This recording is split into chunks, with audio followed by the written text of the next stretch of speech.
சொல்றேன், வீடு வேணுமா, வேலை வேணுமா, உங்களுக்கு உங்க கடன் பிரச்சனை தீரணுமா, உங்க நல்ல வேலை வருமானம் கிடைக்கணுமா, சுகம் சரீரத்துக்கு சுகம் வேணுமா, எதுவா இருந்தாலும் பாருங்க, நீங்க எதிர்பார்த்திராத இடத்துல இருந்து உங்களுக்கு ஒத்தாசை வரும், உதவிகள் வரும், கற்பங்கள் திறக்கப்படும், கண்ணீர்களை துடைப்பார் கர்த்தர், உங்க சஞ்சலம் நீங்கும், உங்க வேதனையை கர்த்தர் மாற்றுவார்.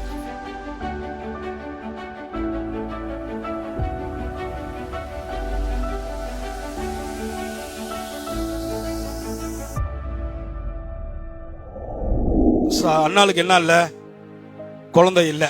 அண்ணால என்ன பண்றாங்க, ஏளனமா பாக்குறாங்க. குழந்தை இல்லைனால அவங்களை என்ன பண்றாங்க, அற்பமா என்றாங்க, அற்பமா பாக்குறாங்க. அதனால அவ மன வேதனைப்படுறா, மனம் கிளசம் அவளுக்குள்ள மன வேதனை வருகிறது. அந்த மன வேதனையினால என்ன பண்றாங்கன்னா பிரச்சனையை சந்திக்கிறா. அவளுக்கு வாழ பிடிக்கல, குழந்தையும் இல்லை அப்படின்ட்டு என்ன பண்றா. இப்ப அண்ணாள் எங்க போறா, சரி இனிமேல் மனிதரிடத்துல என்ன பண்ணக்கூடாது, போகக்கூடாது, மனிதரிடத்துல எந்த ஆலோசனையும் கேட்கக்கூடாது, தேவனிடத்துக்கு போவோம், நமக்கு ஒரு தேவன் இருக்கிறார்.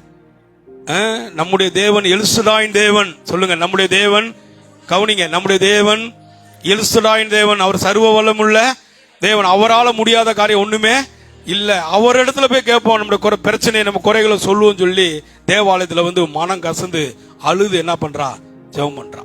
அதனால பாருங்க, ருசி பார்க்கணும் கர்த்தரை. நாங்களும் அதில் அனுபவிச்சுட்டு தான் வந்திருக்கிறோம். அனுபவிக்காம எதுவும் பிரசங்கம் பண்ண முடியாது. நாங்க எல்லாவற்றையும் அனுபவிச்சிருக்கிறோம் பாருங்க, அனுபவிச்சுட்டு தான் இங்க வந்திருக்கிறோம். ஏன்னா இவரு தான் நமக்கு நிறைவா தர முடியும். அப்ப நம்ம ஜெபம் கேட்கப்படணும், ஜெபத்திற்கு பதில் உண்டு. ஜெபிக்கிறவனுக்கு தேவன் துக்கத்தை என்ன பண்ண மாட்டார், வரவிட மாட்டார். இங்க அழுது பொருத்தனை பண்ணி ஜெபம் பண்றா. அண்ணாவுடைய ஜெபத்தை கேட்டு கர்த்தர் என்ன பண்ணாரு, ஒரு சாமுவேல் என்ற தீர்க்கதரிசியை கொடுத்தார். இவ பொருத்தனை பண்றா, கவனிக்கிறீங்களாங்க? இவ பொருத்தனை பண்ணி என்ன பண்றா, வேண்டிக் கொள்ளுகிறா.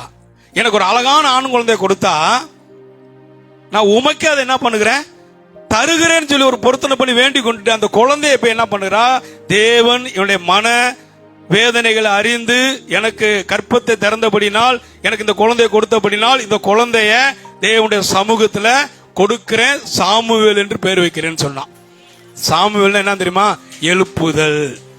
கரங்களை தட்டுவோம். சாமுவேல் என்னங்க, எழுப்புதல்.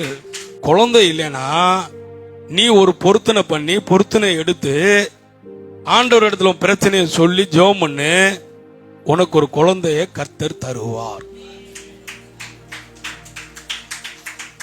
குழந்தைக்காக மாத்திரம் இல்ல இது. நான் சொல்றேன், வீடு வேணுமா, வேலை வேணுமா, உங்களுக்கு உங்க கடன் பிரச்சனை தீரணுமா, உங்க நல்ல வேலை வருமானம் கிடைக்கணுமா, சுகம் சரீரத்துக்கு சுகம் வேணுமா, எதுவா இருந்தாலும் பாருங்க, ஆண்டவரிடத்துல எதுவா இருந்தாலும் நீங்க ஒரு பொருத்தனை பண்ணி வேண்டிக் கொண்டு நீங்க செய்தால், ஜெபம் பண்ணினால், ஆண்டவரிடத்துல அந்த பிரச்சனையை சொன்னால், நீங்க வேண்டிக் கொண்டதை கர்த்தர் உங்களுக்கு நிச்சயமாய் தருவார்.